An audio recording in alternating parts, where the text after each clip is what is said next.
Alright, so today's lesson will continue on redox and it's about rusting. So before you continue on the concept of rusting, there's one concept that I would like to talk about, that is corrosion of metal. Corrosion of metal. Okay, now what's the meaning of corrosion?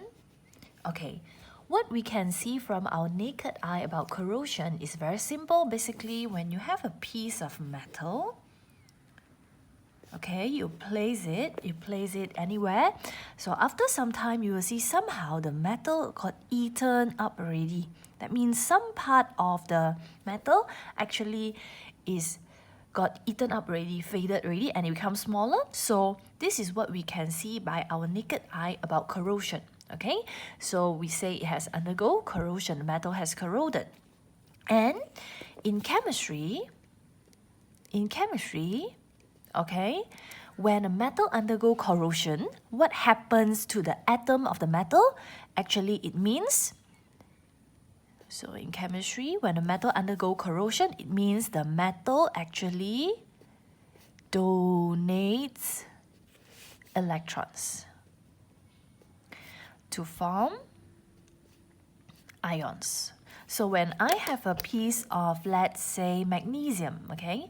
So if I have a piece of magnesium, if it corrodes, that means it loses electron to form Mg2 plus ion. So if I have a piece of iron block, if it has corroded, then that means it loses electron to form iron 2 ion. So that's the idea of corrosion, okay? So basically, corrosion of metal means, right, the metal that you have basically is faded. Not a good thing to say faded, but somehow you see the size decrease already and the surface has changed color or something like that, okay? Got eaten up, okay? Now, most of the metals will undergo corrosion. Most of the metals will undergo corrosion, except for some very unreactive metals such as gold or silver. And there's a reason why gold is very expensive, because it will not corrode. It will not corrode, okay? Right. Now, what has corrosion got to do with rusting? What's the relationship? Now, this is the thing. Any metal, when they corrode, we say they undergo corrosion. And for iron specifically, when it undergo corrosion, we also call it rusting. So what is the meaning of rusting? Rusting means iron metal corrode. So without mentioning it, when we talk about rusting, we actually talk about rusting of iron metal. Alright? Okay, so this is the concept of rusting. Okay, now, the rusting process involves a few steps and you might have to memorize it, because in exam they will ask you to write the process, okay? So we call this process as the mechanism of rusting. But before we proceed on the mechanism, I would like to give you an overview of the entire process of rusting. So now think again. Last time when you learned about rusting in your primary school, what do you know about the condition needed for rusting? Okay, so first thing first, I must have iron. I must have iron.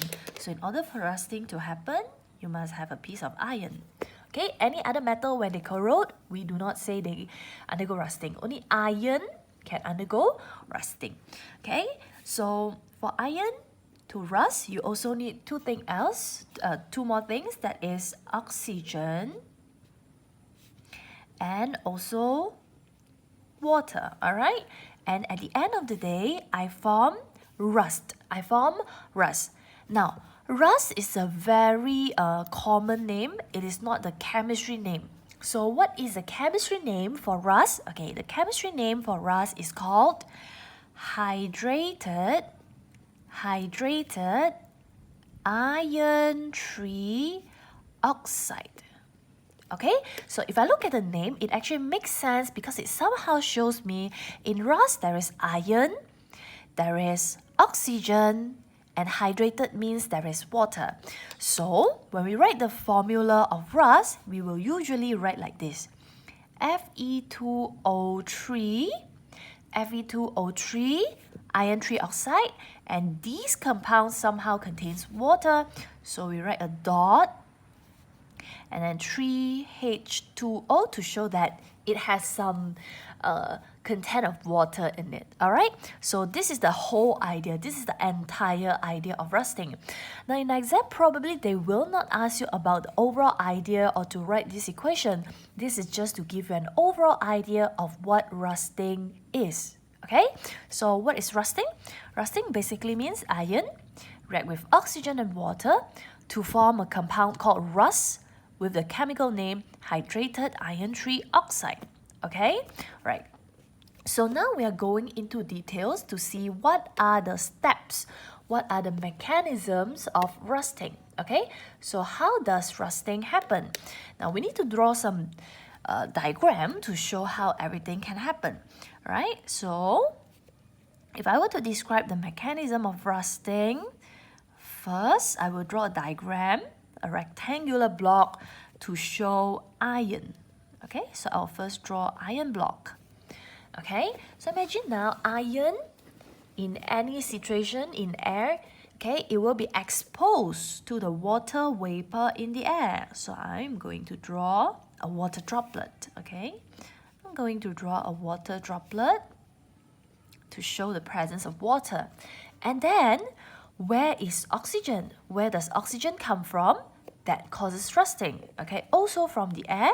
So I'm going to just simply, label oxygen in the air. Okay, so this is a surrounding. We have oxygen in it.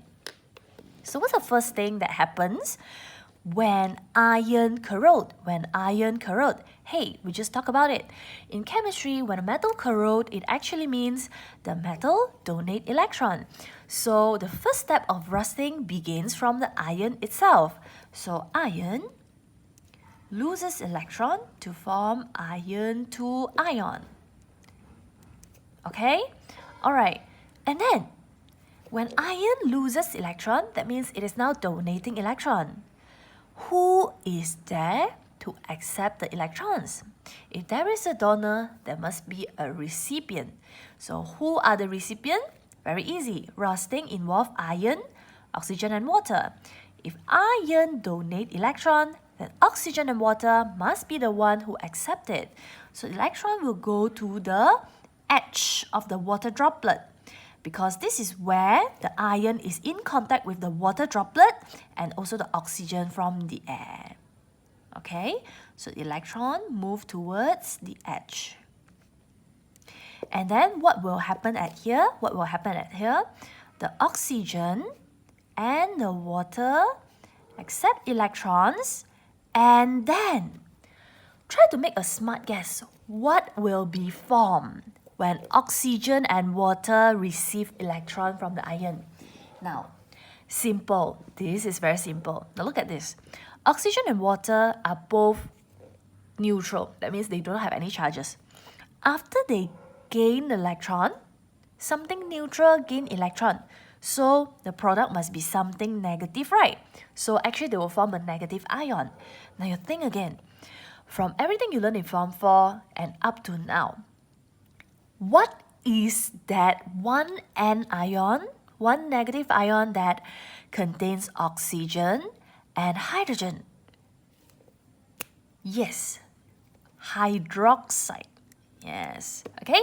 So oxygen and water, when they gain electron, they will form hydroxide ion. Now this equation is not balanced, okay? So I'll just do the balancing for you. Okay. Okay, so basically during rusting, these are the first two steps that take place. First, iron loses electron, and then the electron will be accepted by oxygen and water.